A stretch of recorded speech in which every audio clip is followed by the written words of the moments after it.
Fakta baru mengungkapkan jika penembak yang mengaku dirinya sebagai oknum TNI, rupanya membeli mobil yang disewa Ajat Supriyatna dari Ilyas dengan harga 40 juta rupiah.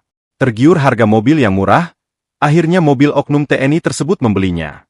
Sebelum melakukan penembakan, oknum anggota TNI AL itu telah bersepakat dengan Ajat karena harga yang sangat rendah. Hal itu diungkapkan oleh Kasat Reskrim Polres Pandeglang, Ibtu Alfian Yusuf.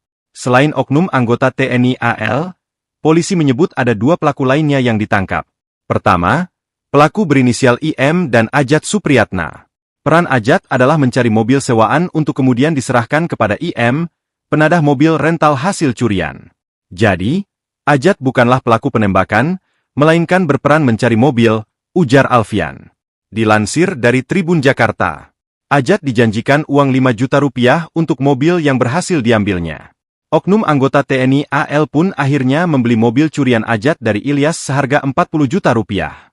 Polisi pun lalu menangkap Ajat Supriyatna di rumah saudaranya yang terletak di Kecamatan Picung, Kabupaten Pandeglang, Banten.